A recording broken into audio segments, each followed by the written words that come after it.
everybody. Rodrigo Fondor here with Asheville Real Estate News. Really excited to have Bill Goacher joining us today for episode 23.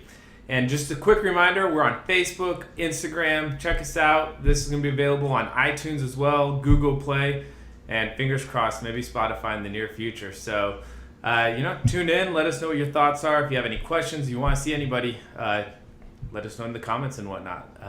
So, talking with Mr. Goacher today about Asheville, where it was, what investing could be if you're interested in real estate, and then what about next year, 2018. So, do you mind introducing yourself, Mr. Goacher, and how you got to Asheville? Everybody has a different story. Well, I started investing in Cincinnati. Then we moved to Houston, and then we moved up here. And the move here was to become self-employed. So I really haven't worked for anybody here, but a key is, if you're starting in this, keep your day job. As long as possible. Keep a source of income so that you're not sucking off of what you're trying to build up. And it's just going to make it go much slower if you don't do that. Anyway, that's how we got to Asheville. And how long ago was that? We arrived here in '82. So it looked a little different than it does today, huh? A lot different, yes. Downtown was characterized by bums asleep in doorways and newspapers blowing around the street. Wow. Stop. I mean, there was nothing going on downtown. Wow, I know it's kind of a little different segue. What's the biggest thing that surprises you now when you think about where Asheville is today versus where it was then? All the people, my goodness. Where'd they come from? Yeah, where'd they come from? And we know why they're here. They're here because of all of the outdoor stuff, Right. the beauty of the scenery, and the fact that we are a little counterculture. Just a little. Yes, keep Asheville weird. Yeah, no, Yes. absolutely. So, kind of, keep Asheville weird. One of the things that keeps Asheville really unique is the arts and just some of those small. Yeah, that's only part of it, though. Right, but I kind of was, bringing that up just because I know you had a part in bringing that together, or just creating a space for that subculture to thrive. Yeah, one of the things that we need to talk about is when you look at a deal, a buy, possible buy. Okay. But that's the worst time in an investor's frame of reference is finding that next deal and trying to make $1 out of 99 cents and trying to make the deal good when it's really not maybe good. Right. Because I haven't looked at it hard enough. And so part of that ought to be what is coming down the road. Well, we see apartments going up everywhere in Asheville, all over the place. A lot of apartments. And houses going up everywhere in the not in new subdivisions, but in old neighborhoods, what they call infill lots. And they're expensive. And rents are going up. I mean, rents that were $750, $800 are now $1,220 or $1,240 or whatever. And more in some cases. And I know that there's exactly right. a couple of people who, since I've been in Nashville since '09, whose their rent has doubled. I think one thing we're looking at is continued growth. I think we're the new Denver, the new Seattle. Okay. For one thing, because we're a lot smaller and a lot less congested and a lot less, just a lot of things are going for Asheville. And I'm not speaking for the Chamber of Commerce, all right? There's some things about all this growth that I don't like very well, but that's just tough. But it goes hand in hand, right? When you're a destination city, obviously, Yep. I mean, you moved here, I've moved here, I'm not a local either, but Right. we all moved here. Anybody who's moved here, you've moved here because there's something about Asheville that's special and that's unique and it draws you here. So, but when you're looking at trying to get on this conveyor belt that is going up, what happens when the men of their flying machines, they go up, and then they go down. Yeah, true. And those rents are someday going to go down. And so let's retract a little bit, right? So you first came here, you were doing investing, and you showed up in Asheville to do the self-employed thing and to do your own. What was your first experience with real estate in Asheville? I bought an old folks retirement boarding house. Okay. Oh, it was a hotel. Mm-hmm. And we had 34 old folks in there with private room, private bath, once a week, maid service and linen change and everything, food and all. Wow. 21 meals a week for a fixed price. Well, that fixed price is about 10% of what it costs to do that in a nursing home these days. Wow. And we weren't nursing home, but the rental market, there were plenty of places to rent here at that point. Houses or commercial space? Well, Both? not commercial. We weren't dealing with commercial at that Okay. time. But I'm talking about converted houses. You know, you drive by and you see this nice old house, and there's 8 electric meters on the side, and you know that it's been split up. Yeah. I did manage for a friend an apartment that was one house on Chestnut Street, 12 units. 12 units in one house? One house. Wow. That's that's crazy. Well, and they probably still are today. Well, because people will take anything that they can find. Yeah, I mean, if you want to live somewhere, you figure out a way to make it work. Yeah. And that's crazy. So obviously, you know, you helped found CREA here, which is an organization for real estate investors, Carolina Real Estate Investors Association. Back in about 86 is when Back we got in started. 86. We're 30-something years old now.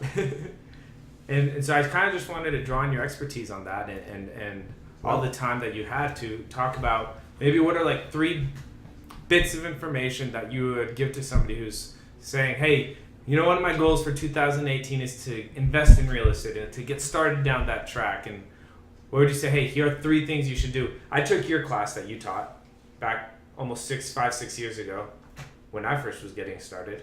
And I still have the manual and everything. It sits in my office now.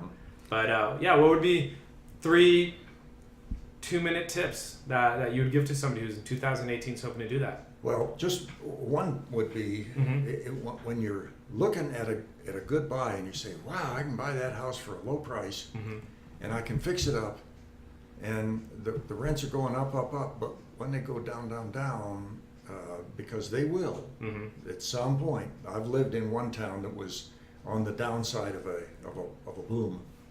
And so you just need to include, where am I going with this? And where's the likely place that it's going to end up before I make up my mind what I'm going to pay for it. Right.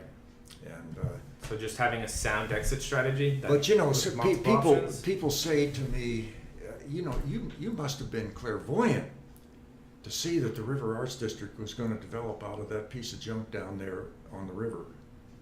I mean, the windows were boarded up, the streets were all potholed, and many of the buildings were abandoned. Looks different now, doesn't it? Yeah. So I must be brilliant. No, not the case. I was out looking for property for a little business that I was in. We were paying $3 per foot per year, and all that was available, everything that was available was either $8 or $9, and we needed jump. 3 times the space. Okay. Well, we made other arrangements because we didn't go in any of that $8 or $9 space. Just we couldn't. The business wouldn't stand it. But that planted a seed. There is no warehouse workspace for artists and upstart businesses in Asheville. End of issue. Great niche business. Get into that. And you did. And I did. And I started watching anything. I watched the newspaper for anything that might be an abandoned or an old building. You kind of started that wave of Renaissance, right? Would that be a fair statement? Yeah. Because when people saw the old wedge building all boarded up, the banks would not finance it because it didn't have any tenants, number one. And number 2, because they said all the windows are boarded up. It doesn't have any windows in it. Yes, it does. It has 4 windows, I've counted them already, to put more glass in them because they don't have any glass. But that's why the banks wouldn't finance it. Understood. That was the wedge building. And they're still picky these days, right? Banks. Yeah, in different ways, but they're still picky. So where was the first? Was the wedge building was the first one you purchased? Of the non-residential Right, variety, the non-residential. yes. And then the building across the street, and then 3 more buildings up on Haywood Road. Mm-hmm. And then 2 guys approached me and said, we were thinking about buying the Burlington Mill. Mm-hmm. And there were 2 of us partners that were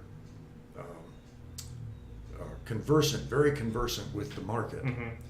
And the one said, well, I can rent the big spaces. And I said, well, I'm probably going to want to chop up some of those big spaces because I know that there is it's like termites in your woodwork. They just come out Right. of the woodwork. So maybe that'd be a really good point number 2 for people who are getting started. Is maybe the choosing your team or partnerships, or would that be an important component of it? Yeah. Generally, I'm a non-partner person because I'm too autocratic, cantankerous, grumpy, and hard to get along with. That's not all true, but look, when you make a mistake, you don't want to have to go and say, oh, guys, I'm really sorry. And I make mistakes. Well, don't we all? So why would you be listening to a guy that's been doing this for 38 years and has made a ton of mistakes? Why would you want to listen to me? Well, I think it's for everybody. That's how you learn, right? Yeah, well, I was gonna say is like everybody, try to learn from your mistakes, so that those mistakes aren't repeated in anybody's own. And that's why you listen to other people Mm-hmm. that say, don't do this because I did it and look at me. Okay. I'm an old haggard man now. But it's turned out all right. It has turned out It's been a good journey for you, wonderfully hasn't it? well, and I have enjoyed my tenants Mm-hmm. because I treat the tenants like grown-up people Mm-hmm. and not like my inferiors, and my goodness, that has paid off. I know you told multiple stories of that during the beginners class that you taught.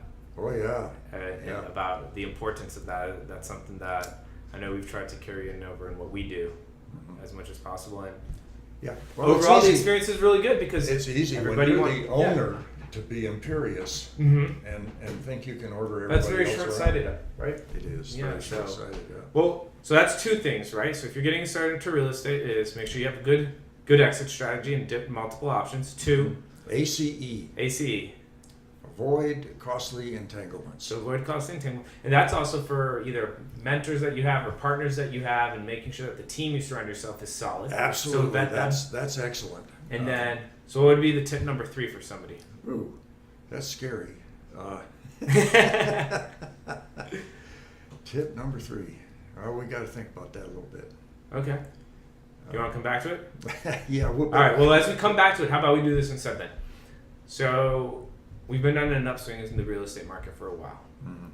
Does that continue in 2018 or does it not? And No. let's try to make it specific to Asheville. No. I have laid it all off. Mm-hmm. I waited until I was 75 to decide that I didn't want to do this until I was 84. Okay. And so everything's been laid off now.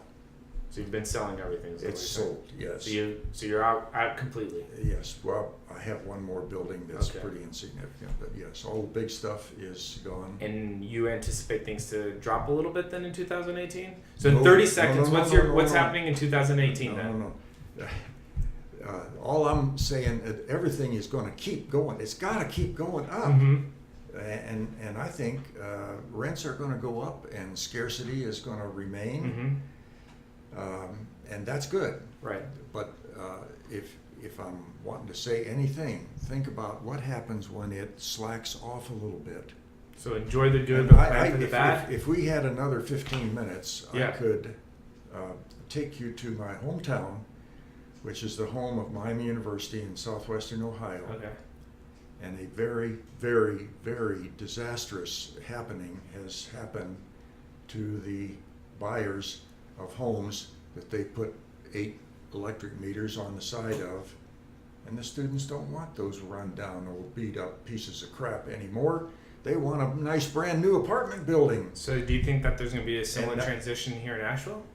Uh, Because you're actually having the choice now, yes. where there's enough new construction coming in on the market that Yes. you're paying a premium for it though, Mhm. but Yes. maybe it's worth it. Yes. So But I'm just saying, make sure that you got enough. have a contingency plan when it's Yeah, not so yeah, good. yeah. So that you don't pay Yeah. at today's rent rates. Mm-hmm. You pay at what's going to probably be a more reasonable rent rate. Okay. Yeah. Well, do you have a third tip? Did it come to you? Third No, third that nugget? was it. That was it? I gave it to you. Okay, fair enough. Well, maybe see what happens over the next couple months, but we can sit down again and chat and see how the new construction, different things like that, has impacted Asheville, and see where we go. Yeah, I love what's happening to Asheville, Mm-hmm. and but it's going to be messy. There're going to be streets torn up. There're going to Yeah. be roads widened. There's going to be new bridges. It has to. and There blah, has blah, to be blah, things blah, like that to blah. happen. Yeah, for sure. That's going Well, all right, appreciate the time. Thank you so much, Mr. Goacher. all right. And everybody, thanks for tuning in. Follow us on Instagram. Leave us a comment. Let us know what you think. Did you get some wisdom out of it? Let us know. Have a good day.